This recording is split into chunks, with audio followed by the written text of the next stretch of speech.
अस्सलाम वालेकुम dear students. आज के इस वीडियो में हम डिस्कस करेंगे प्लाटो साइंटिस्ट के बारे में कि उसकी कंट्रीब्यूशन केमिस्ट्री की दुनिया में क्या थी। उसका टेन्यूर 428 से लेके 347 BC तक रहा। अब उसने क्या कंट्रीब्यूशन की? ही proposed term elements as composition of organic and inorganic bodies with particular shape। अब उसने एलिमेंट्स को ऑर्गेनिक और इनऑर्गेनिक बॉडीज़ की कंपोजिशन को पर्टिकुलर शेप के साथ क्लासिफाइड किया। अब अगर हम बात करें कि इनऑर्गेनिक और ऑर्गेनिक बॉडीज़ से क्या मुराद हैं। ऑर्गेनिक बॉडीज़ यहाँ पे उसने टर्म यूज़ किया है तो इसके मुतालिक ऑर्गेनिक कंपाउंड्स हैं। अब ऑर्गेनिक कंपाउंड्स क्या होते हैं? वो कंपाउंड्स जो कार्बन और हाइड्रोजन से मिलकर बने उनको हम ऑर्गेनिक कंपाउंड्स कहते हैं। These are compounds which are made up of carbon and hydrogen only. वो कंपाउंड्स जो फ़कत कार्बन और हाइड्रोजन से मिलके बने उनको हम ऑर्गेनिक कंपाउंड्स कहते हैं। और अगर यही ऑर्गेनिक कंपाउंड्स किसी थर्ड एलिमेंट के साथ कंबाइन होंगे तो वो कहलाएगा डेरिवेटिव ऑफ हाइड्रोकार्बन्स। ठीक है, हाइड्रोकार्बन्स हम ऑर्गेनिक कंपाउंड्स को ही कहते हैं। तो अगर हम अपने इर्द गिर्द ऑर्गेनिक कंपाउंड्स के मुतालिक बात करें तो वो कौन से हैं जो हम डेली लाइफ में यूज़ करते हैं अपनी।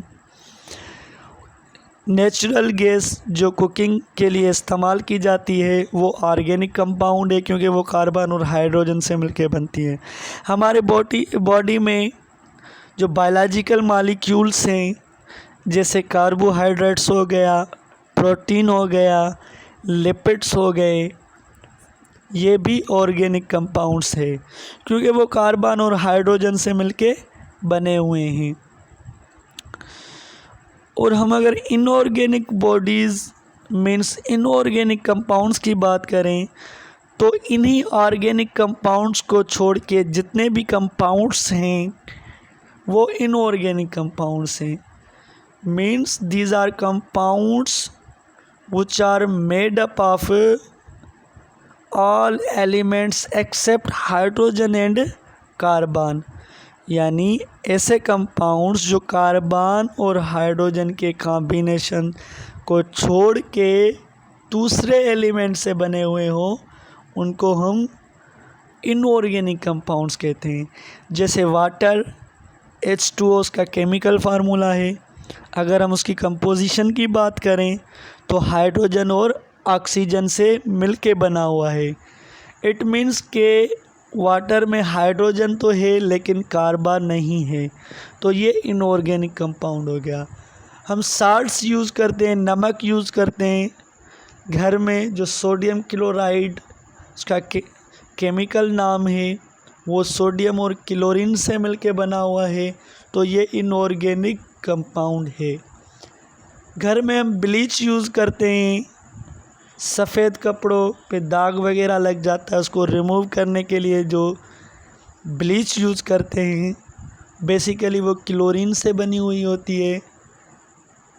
NaOCl उसका केमिकल फार्मूला है, तो वो भी इनऑर्गेनिक कंपाउंड है।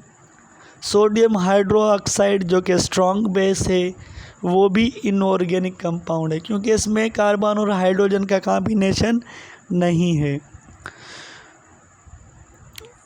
तो शॉर्ट टर्म में अगर हम डिफ़ाइन करें प्लाटो की कंट्रीब्यूशन को तो उसने एलिमेंट्स को दो हिस्सों में क्लासिफाइड किया, एक इनऑर्गेनिक और दूसरा ऑर्गेनिक बॉडीज़ में। उसने शेप के साथ इनको डिफ़ाइन किया।